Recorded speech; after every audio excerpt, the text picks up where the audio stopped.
argue, I ain't gonna fight. I gave up on doing the other night. Everything's wrong, everything stinks. The only thing that broke a hallelujah is the kitchen sink.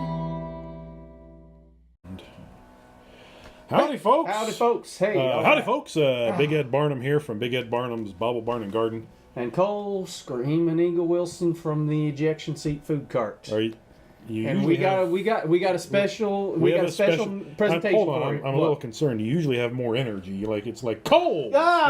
Thank you for that. Are you all right? I am not too proud to admit, Ed, that I am hungover. All right. Well, I'm sorry to hear that. Yeah, that's why I got my extra dark glasses on today. But we're on. Oh my God! Can you see? Bright. Well, it's the lights. All right. Well, I'll get used to it. All right. Well, howdy, folks. It is time for Spring into Happy Hour. This is the poetry edition because it is National Poetry Month. Yep. All month long. April is long. Poetry Month. You know. I made that announcement on April 1st one year, and people just thought it was an April Fool's joke. But no, April, Poetry Month. All month long. So this is the poetry edition of this. It is a happy hour, so I noticed that you're drinking, you're not drinking Rainier. Yeah, Ed, like I said, I'm in the weeds, alcohol-wise, so I'm so in the weeds I can't open a bottle up. There we go. Johanna Smith. Howdy, Johanna. I'm treating myself to the patented, foolproof, Screaming Eagle headache cure. Now that's squirt in a glass bottle, you understand? Yeah, I get that. The biggest chicken burrito you can afford, and ice cream. I had the burrito already. I'm going to have the ice cream after we're done, but here we go. All right. Cilantro. Well, cheers. Oh, thank you. Yes, Did you say cilantro? I think so. All right, folks, as you know, we are sponsored by DAK Celebrity Canned Ham. It is the finest canned ham Denmark has to offer, and I am paid modestly to say that in ham product. And we got so many things going on tonight. We're just gonna get right into it. Cole, I think I can never remember if I kick you out of here for proof of live. Kick me out so that you can go check on out from under these lights here. All right. Like a whore in church. So, folks, I've got a hair in my mouth or something. Proof of live. I know if you're watching us on Facebook, it says live. Ham ain't spinning. All right. Oh, hold on. That's another. Who caught it last time? I think it was Rick Mark. I think, are they tied at 3-3 now? Rick Marquardt's caught it 3 times. Coming down to a decider here. I'm still wondering how long that battery's going to last on that thing. All right, folks. As you know, we're live. It says live on Facebook there, but I realize there are some folks that just don't believe that we're live. So we always do proof of live here with the New York Times. Hey, got today's. Some fella, I don't remember who told me a joke about proving something with newspaper, and he said, "What is the difference between a Reddit AMA and a hostage negotiation?" I don't know.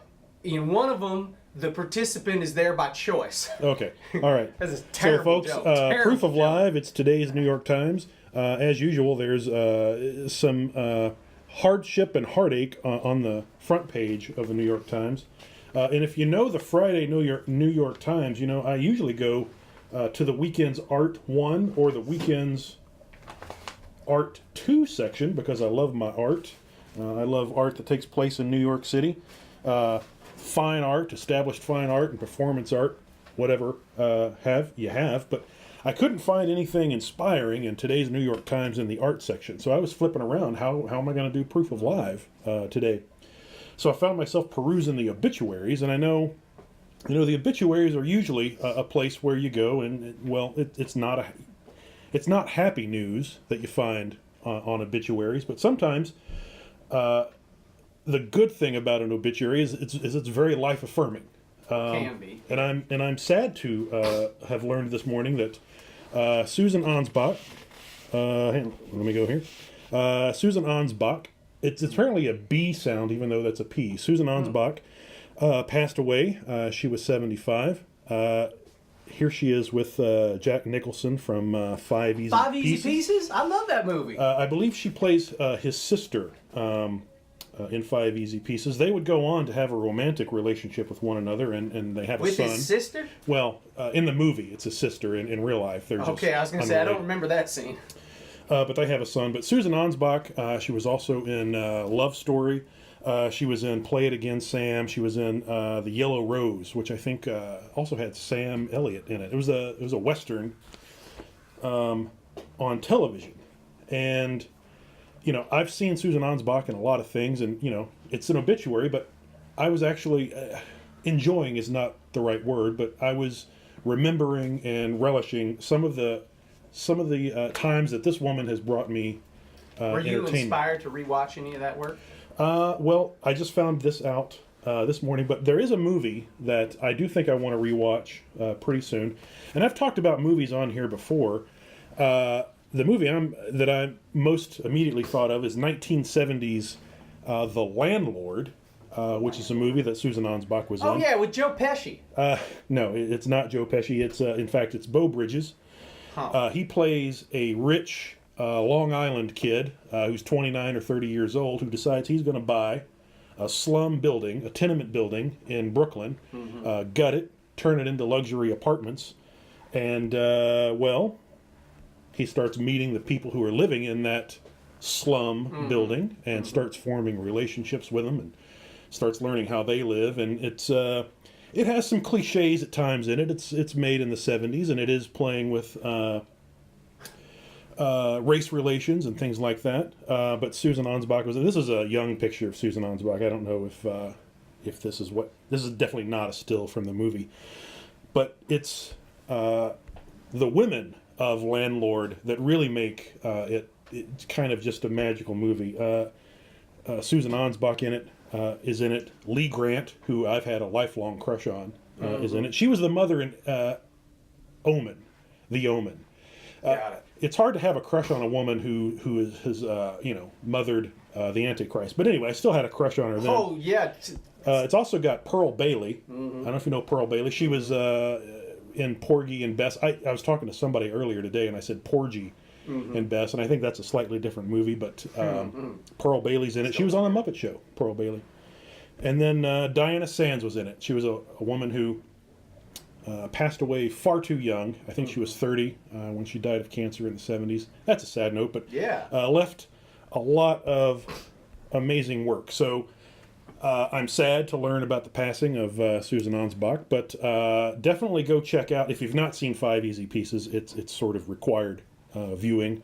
But The Landlord is definitely something you should check out. And I looked on all the streaming services, and I didn't see it, but it is available on DVD. Maybe at your library. Maybe you can get it on DVD at Netflix. It's worth watching. And I know, just checking to see who's on here right now, Rick Marquardt, I know I mentioned the Umbrellas of Cherbourg and the Young Girls of Rochefort once on this live stream. What's Rochefort?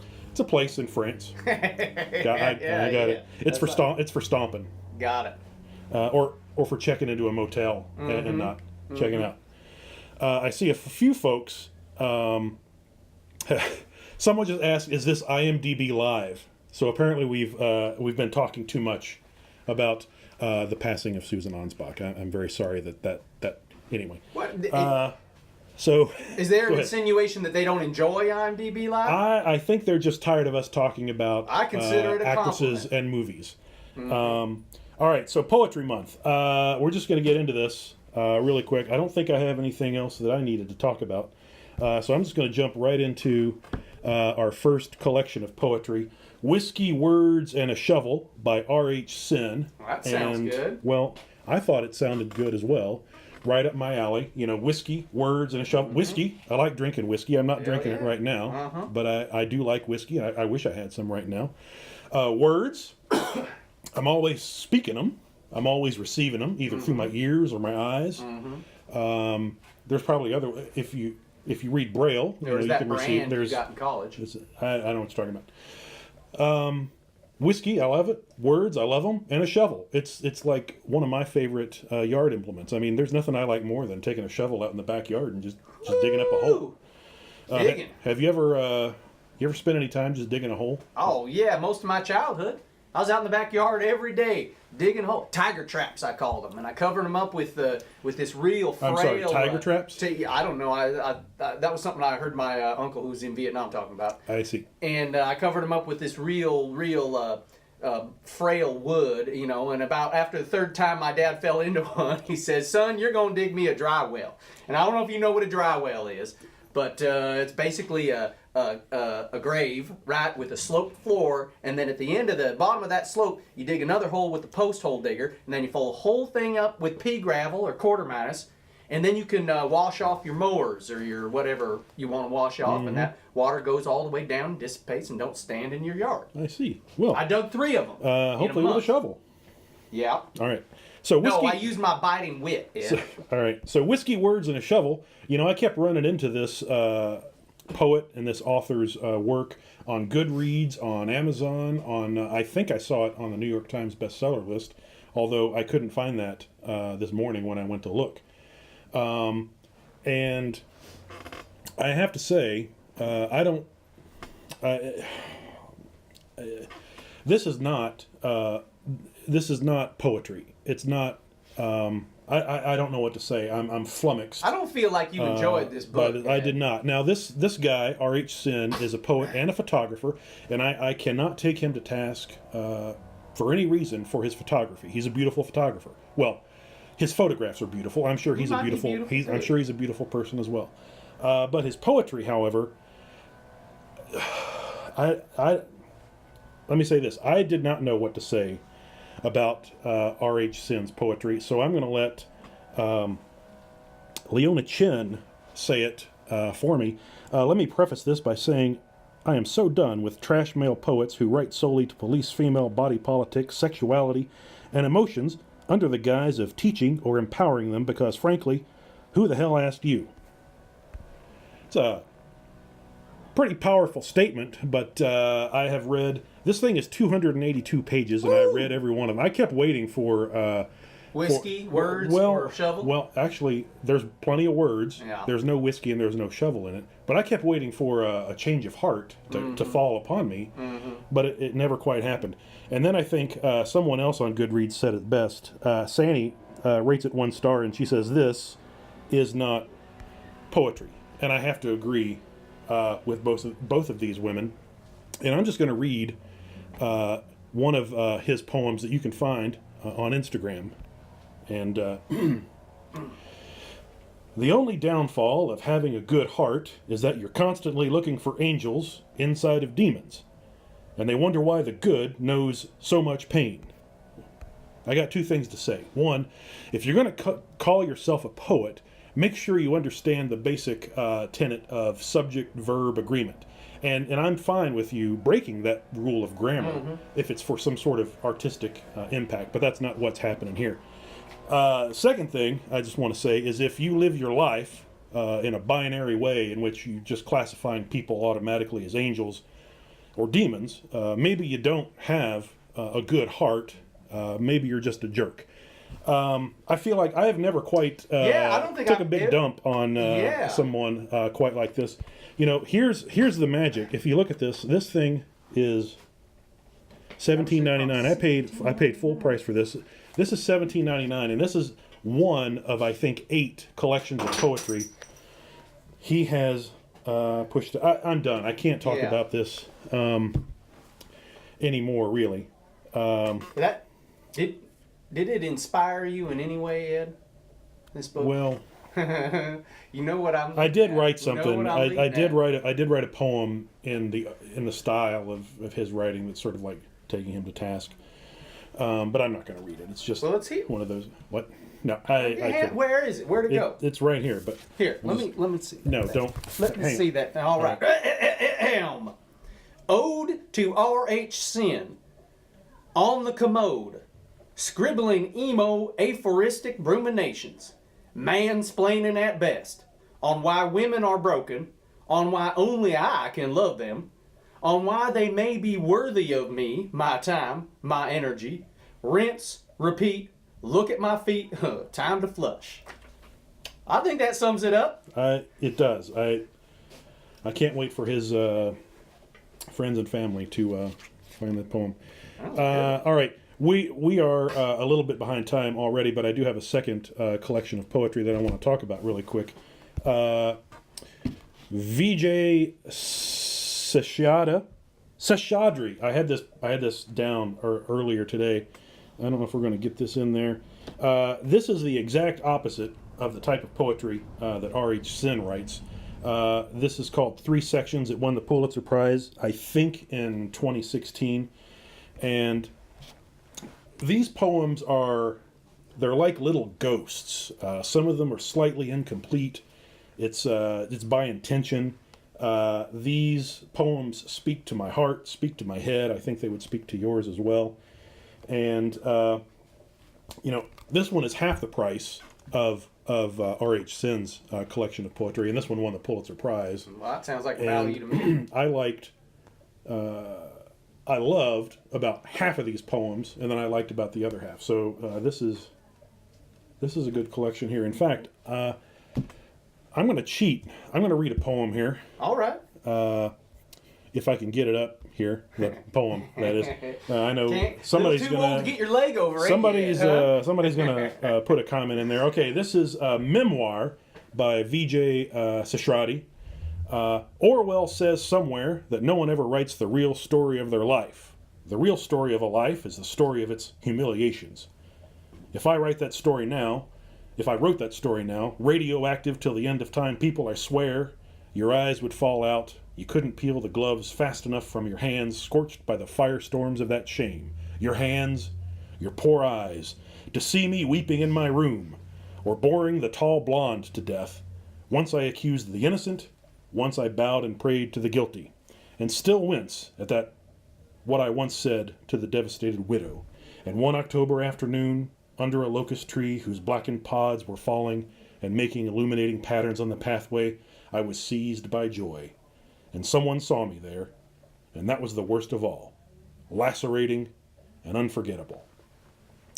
It touches. Most of my life has been about being humiliated in one fashion or another. I've taken part in a lot of that. Yes, you have. And it's sort of, I would say a daily thing, but it seems like it's about 2 to 3 times a day that I suffer some humiliation. So this poem really spoke to me. So that's Vijay. If you read this book, there's also a prose section. If you're interested in Russian whaling, Japanese whaling, and American whaling that has happened off of the coast of the Pacific Northwest, I am. This might have the most beautiful prose. It's just an essay of 3 or 4 pages. Hand it over. Take that home, and yes, sir. That might. It's good.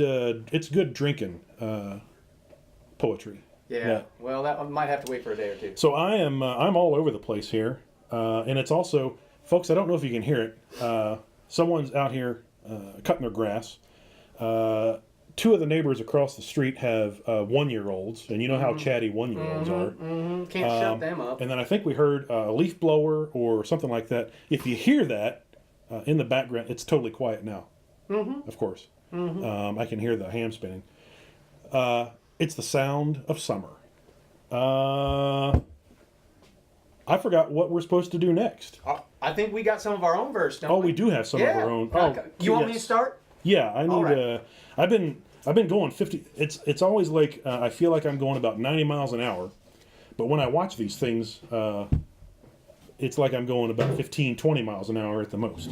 Well, you need to have your speedometer checked, huh? So I believe you have a poem. Yep. All right. Now, I'm going to see what's going on in chat here while we do this. Now, as you mentioned on the setup for this here thing, I locked myself in Hangar B. That's what I call my den or my study, Hangar B. I locked the door and I sat down because I like verse and I like whiskey. And when the 2 of them get together, they just they multiply. It's like chain reaction. You understand? But they're hard to turn off. And so I went a little bit longer and harder than I should have. And I'm pretty eloquent through the neck of the bottle, but once I get below the shoulder, my thoughts and my words start to work at cross purposes. You know what I mean? So it started not making too much sense. So this is the neck and this is the shoulder. What happens when you get down around the belly? I don't know what happens when you get to the butt of something. Well, nothing good, Right. But you got to finish it off because it's bad luck not to finish off the bottle. Anyways, point is, I cut my work a little bit short, and to its benefit. Okay. So Now, this is a poem? Yeah, and it ain't got no title, but I think you're going to work it out. I got it on my smartest phone here. Look, I feel like a scumbag comedian at open mic night. You mean a stand-up comedian? No, I know what I said. All right, here we go. The red, threatening openness of the beginning. A test. A constant reflection of confidence and fear. Of hesitance and the fear of overwrought, underthought exuberance. Sinew. The that ought but ain't, unless you are. All that you are, over and over again. To balk and back. Hesitance has had its essence plunged and purged. Its worth assayed in a sprite and a push. A push, too, just too far for security. Then the open red closes to black, an abyss of opportunity. Let's start. Let's end. Let us play. I think you're smelling what I'm cooking here. I'm not sure I smell what you're cooking, but I do like the structure of it, and I do like all of the prepositional phrases. You know, over, under, through, and open. There's a lot going on. But there. You know what season it is. You know what happens at the end of April every year. Well, it's an April shower. Maybe. No, Ed, it's World Championship season, Ed. You know that. Oh, NBA. No, NBA snooker. Oh, snooker. I'm sorry. I didn't realize. Yeah, the boy. Sheffield, England. Crucible Theatre. Ronnie's a heavy favorite this year. He's going to tie Stephen Hendry's record with 6 titles. I know it's going to happen. He's had a heck of a run this year. Do they play snooker in a theater because of the drama? Yeah, the drama. And now, I don't know, some of our viewers may not be familiar. Snooker is a precursor of American pool. It's a pocket billiards game. It's on a bigger table, smaller pockets, but it's a very English game. Obviously, it's popular in the home countries and in some of the former colonies, but it's a very mannered sport. You know, the boys, they got their waistcoats and their bow ties, and the referee's got his tuxedo and his white cotton gloves, and you better shut off your mobile phone or they're going to kick you out, right? Because, there's a lot of complexity and nuance and a lot of manners. You know, there's a lot of etiquette that people don't understand. In fact, I got a clip. Yeah, I know you sent me something here. So let's run that clip. Just run it. You're not going to set it up. Well, okay. So yeah, thank you. So this is the Players Championship, the Ladbrokes Players Championship. That was the last big title, China Open, going on right now. And Ronnie O'Sullivan, the best to ever play the game, hands down. He's in a tight spot. Now he's got to make one of them red balls, but none of them go anywhere. And he also can't get the white ball. That's the cue ball, you understand. He wants to get that up the table so his opponent don't have a shot, but he can't do that neither. So really all he's got is a contained safety. But then Ronnie, with his snooker brain, he picks something out. Let's roll that. Roll that. I'm going to mute this, but I'm going to play.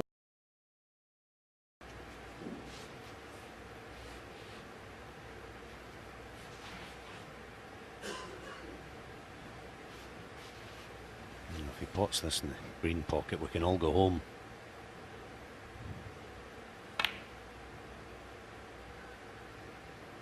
No, get out of here. How's he potted that? 31.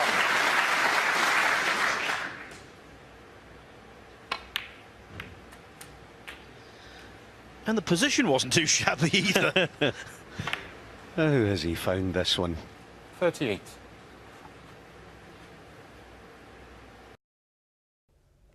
So he got snookered. He snookered himself because that was off of another color, you understand. So he didn't have a shot, and that was his own fault. But and that was Alan Macmanus, old Angles Macmanus with the call. Oh, get out of here! I love that fella. He's my favorite announcer. I think I could listen to that guy. He's a good. He's a master around the table, but he's also a master around the English language. That man can turn a phrase inside out, upside down. He can take it out into the pasture and shear it, and make you a nice wool sweater out of it. He's a complicated man. I see.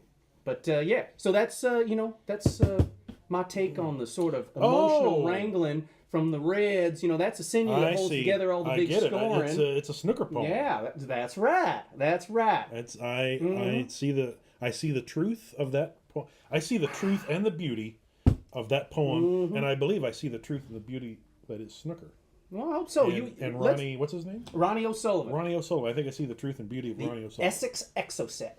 That was I that have one. no Didn't, that idea. one didn't stick. They call him the Rocket now. I see. But for a while, around when the Falklands were being invaded, an Exocet is a ship-to-ship missile. Yep. Yeah. I realized that. Yeah, that one didn't stick. I used to play a game called Harpoon, which is about 5 hours of sitting around staring at paper, and then about 10 minutes of shooting off some harpoons or tomahawk missiles or something like that at your enemy. I don't know why I brought that up. It just the Doesn't Falklands. sound like a The lot of Falklands just brought that up for me. All right, we're at the 28-23 mark here.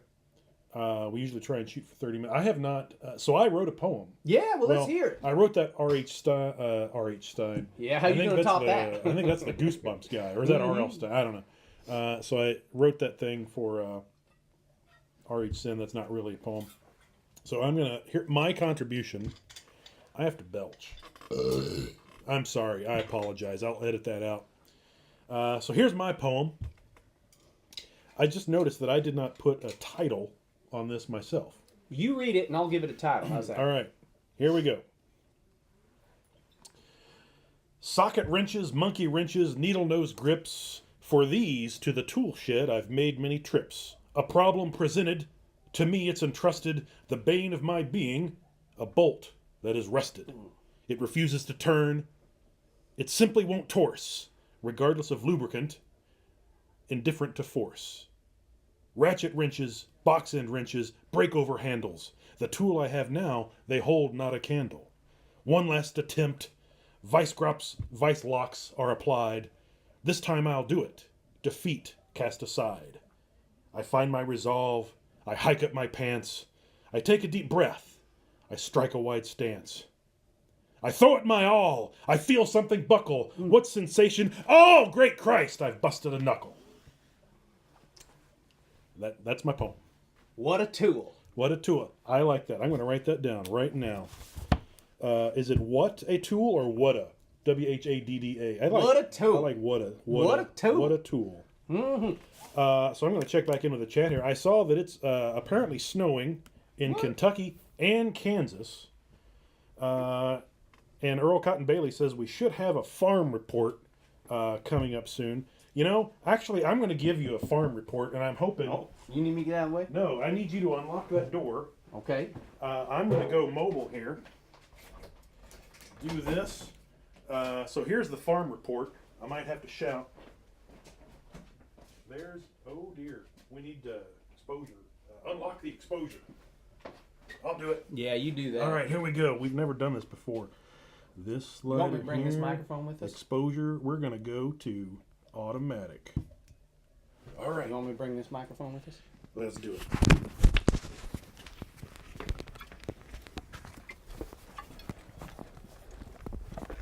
All right, so you asked for a farm report.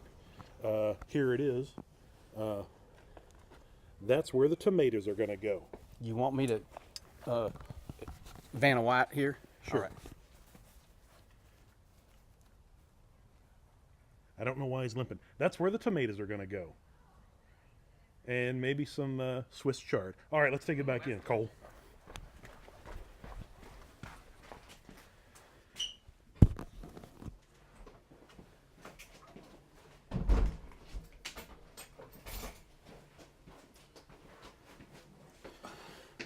That was an All right. adventure, Ed. Hopefully. Oh, I see it right there. It looks like we kept our connection. I was worried that we would lose the connection. Apparently, also slight behind the scenes stuff there. I think I don't have to lock the exposure. The exposure looks good. I'm going to lock it there anyway. All right, folks.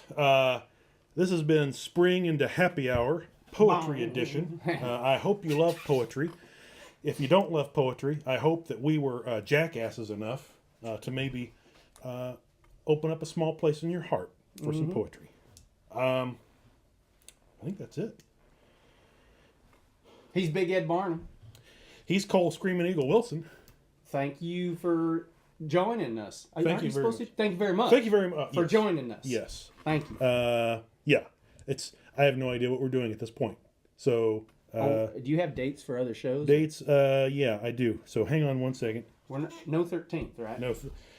All right. So folks, we're not going to be here on the 13th. No. Because I'm going to be in the City of Angels. And we do not work on the Devil's Day. April 3rd. It's not the Devil's Day. It's just Friday. It's just superstitious. Is it a Friday too? It. Well, I'm not even going to leave the house. So April 13th, we won't be here. April 20th, we won't be here. So we will see you again on April 27th. That doesn't look very good, does it? Here, let me good. do. We'll see you again on April 27th, and I know we've already said it. Thank you very much. I'm Big Ed Barnum. And I'm Cole, Screaming Inga Wilson. Thank you very much. Hey, all right. We're going